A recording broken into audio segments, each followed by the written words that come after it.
If you had a microscope and could look at a piece of a leaf, you would see thousands of tiny openings which branch out until the leaf has all of the materials it needs. What happens now?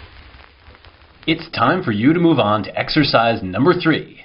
So I've created a fake little logo for a company called Knowles Neckties. I don't know if you've noticed this yet, but I really like to wear ties, so that's something I do a lot. So I created this little logo in Photoshop.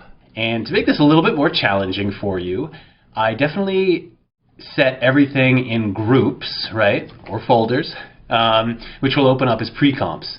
And let's just go over this in Photoshop here for a sec. Okay, so the background stripes, let's work bottom to top. The background stripes are pretty much the same as the ones that I did in the exercise lecture, except for that I now have some horizontal and some vertical stripes, okay? So you'll need to navigate through all those. And the banner is very similar. Instead of sticking out like that, it sticks in like this, so you'll have to make that kind of adjustment. And there are little dots here instead of triangles or diamonds, whatever I had in the last one. But I think it's fairly similar. And here I've broken down the type for you into all these layers, one per letter, including the apostrophe. And remember in the exercise I did that from Illustrator, but that was just to show you, again, to explain for the millionth time how you can bring in Illustrator and Photoshop layers and work with them all together. But rather than doing that, I'm just going to have you import everything from Photoshop. So there's all the letters. And finally, here is the shirt and tie. And I should probably go over this for a sec and kind of show you how I built this. So in these layers here, I've actually given you 4 different tie options, depending on how you want to, for the final step, color your layers. I want you to do like what I did, and I designed this all black and white except the ties, and I want you to come up with a nice color scheme once it's all animated, and then choose whichever tie you think would match the color palette that you've come up with best. Or I guess you can also color the ties too if you want. Here the default is the classic black with School of Motion logo, so whichever one you want. Just so you know, the way that I built this in layers, it kind of had to be this way that if I turn off the ties for one sec, you see I needed something to slip the tie between 2 different layers, so I had to build a front collar and then the shirt backing.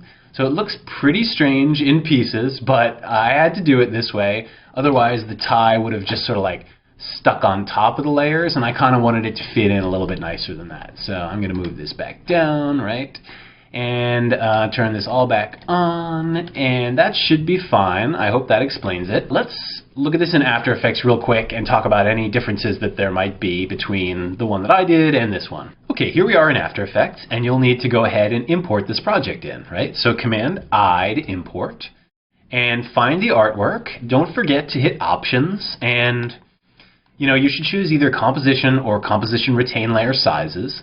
I'm going to choose the latter, but you really could choose either. It's very much a preference, and it's up to you. It sort of depends, again, on where you want the anchor point and if you want the artwork to lay out perfectly and have a big bounding box around it. So yeah, personal choice. I'm choosing retain layer sizes.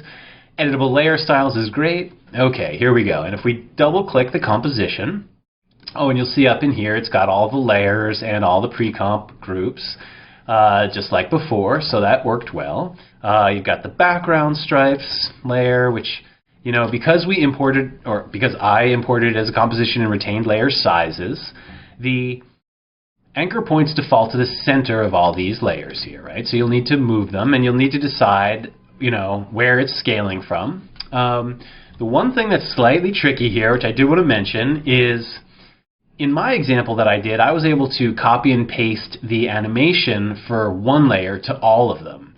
And that was because all of those were moving horizontally. And here there's going to be a little bit of a difference, okay? So definitely make sure that you understand this. For example, vertical one, I'm going to take this, press Y for my pan behind tool, move this up to the top, okay? And I held down a command. And then also for H1, which is horizontal one, I'm going to do the same thing and move this over here. Again, you don't need to animate these this way, but I just want to show you this one difference. If I look at the scale by pressing S for both of these, right, and then I unchain them, okay, like you'd have to do. For the vertical one, I need to animate this on the Y not the X, but the Y, once I've unchained it, right? So that the animation is happening between 0 and 100 on the Y axis, like this, right? And for this one, the horizontal one, I need to animate it on the horizontal or X axis here once I've unchained this, right? So if I were to, for example, I'm going to undo that all, right? And if I were to make a keyframe, like if I move 10 frames and make a keyframe for this one and move back, right? And then this one, again, has to be animated on the Y. So if I move this or click on this and type 0, right? And then I copy and paste this onto one of the horizontal layers, even though I've moved the anchor point, right? If I paste this here, now this animates on like that, which is not what I want because it's animating also on the vertical, right? We need to animate this on the horizontal. So if I go back here to this keyframe, I have to delete out the first one and go back and make this 0, okay? Not the other one. Just in case that was going to trip anybody up, I just wanted to mention that now these will animate properly, and you should always pay attention to the X and the Y and which direction you want to move that in, okay?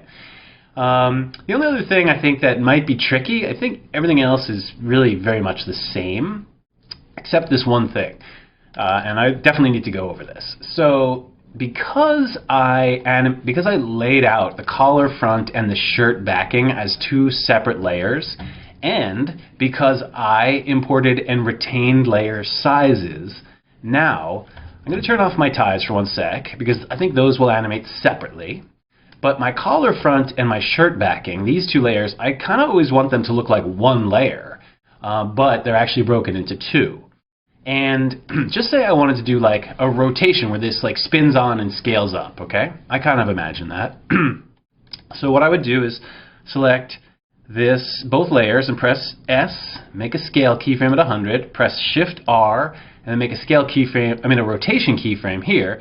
And then if I move back, just say 10 frames or whatever, I'm going to zoom in on my timeline a bit here, you'll see that right now the collar's anchor point is up here and the shirt's anchor point is here, okay?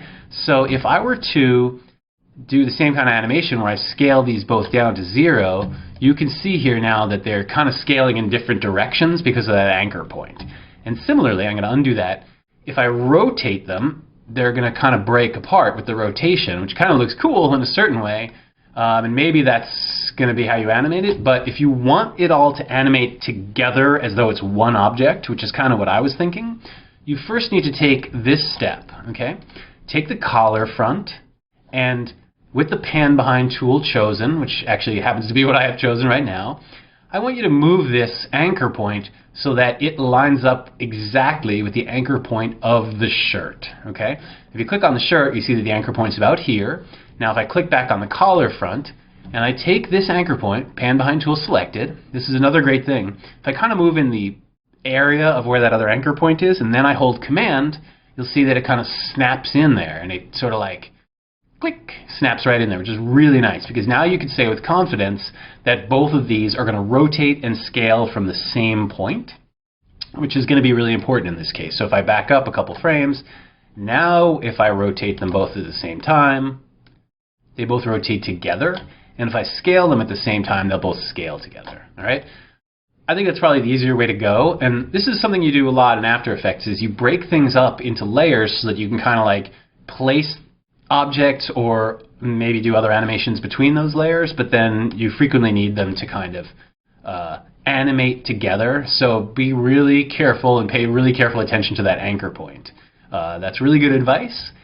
And other than that, I think the other tricky thing I'll say here is I think for the tie, if you want the tie to animate separately, which I broke down so you could animate separately, I think this will also need to have a different anchor point. Right now, the tie defaults, because we imported and retained layer sizes, to having the anchor point in the center, which means that when it rotates or scales, it rotates like this, which I just don't see that being the way a tie rotates, which I think of as being kind of from the top, right? So what I would probably do is take the anchor point and click and move this up to the top here, right? Which now means that this can kind of rotate that way, which I think is more what you want. Now, I will say, now that that's got a different anchor point, it won't rotate and scale on if that's how you want to, for example, animate the shirt backing. the collar and the shirt and the tie, now if they all rotate, they'll kind of look broken, right? So you're going to have to figure this out.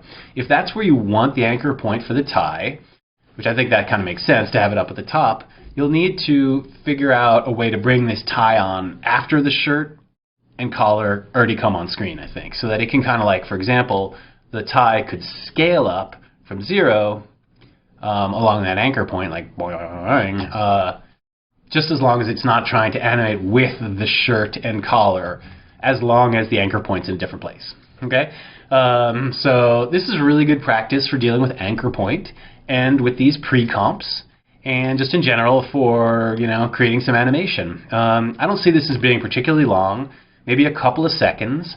The one thing you definitely want with any kind of logo is to have it animate on. Maybe it'll take a second or so or two, and then you want to leave it on screen for like another second at least. So you don't want the animation to happen and then it to be over like that. So create the animation and then let it hang for at least a second. Okay? You can always chop more off at the end, or your editor could for the commercial that you're working on for Noel's Neckties or whatever. But if there's not enough time when it hangs, that's definitely a problem with the graphics. Okay? So go ahead and animate this and do that and have a lot of fun with it and make it as creative as you can.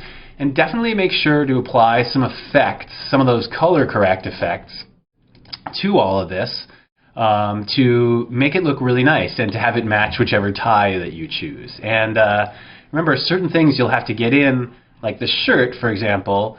I think you can't color this as a pre-comp because it's got the ties with the colors in it. So you'll have to get into this pre-comp and color the shirt individually, possibly color the collar, although that's just white actually, so you probably won't need to do that. You can leave the collar white.